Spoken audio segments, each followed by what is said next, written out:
Palm Sunday, where we have a parade with palms.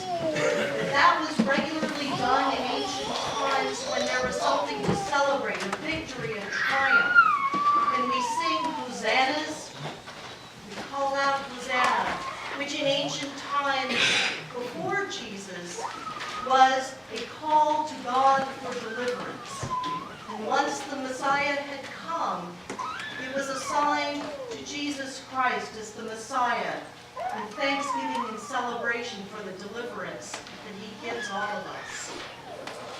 And then we just finished the telling of the story. Sometimes this is called Passion Sunday. And Passion Sunday, we have a procession that is actually a death march. We have a cry out, but it is not Hosanna. It's Jesus crying out to the Father, crying out in fear that he's been forsaken. And we have the centurion, a Roman centurion, proclaiming that Jesus Christ really was the Son of God. So we're left with a day in which we wonder, are we focusing on the palms and the celebration and the joy of life?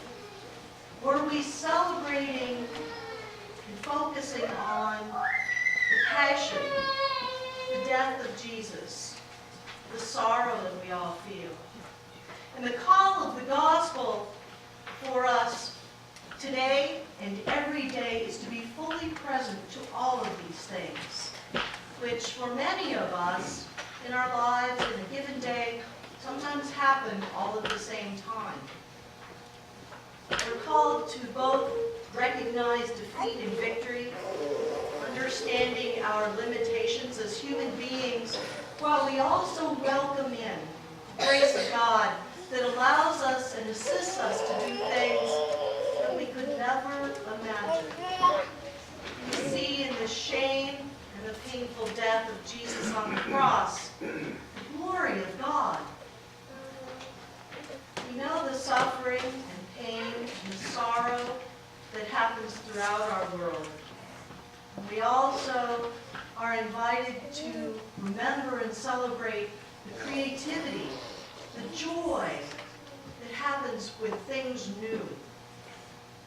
We weep with the women at the tomb. And we also celebrate the victory of the Messiah who delivers us from sin and death.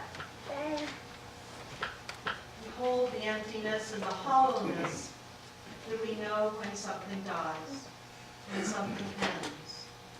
And at the same time, we know the fullness of life, birth, hope. We accept the death of Jesus on the cross, and we accept at the same time the reality of his resurrection. Our goal is to hold in tension what we would name as seemingly mutually exclusive experiences. This offers us an opportunity to enter more deeply into the revealed presence of God. It allows us to stand in that liminal space more often, where there is both death and new life. It allows us more fully to understand God's joy that surpasses all understanding. But as we hold all of these things together at once, hopefully as much as we possibly can, we need to remember that the last word is God's. And that last word is the victory of life and love.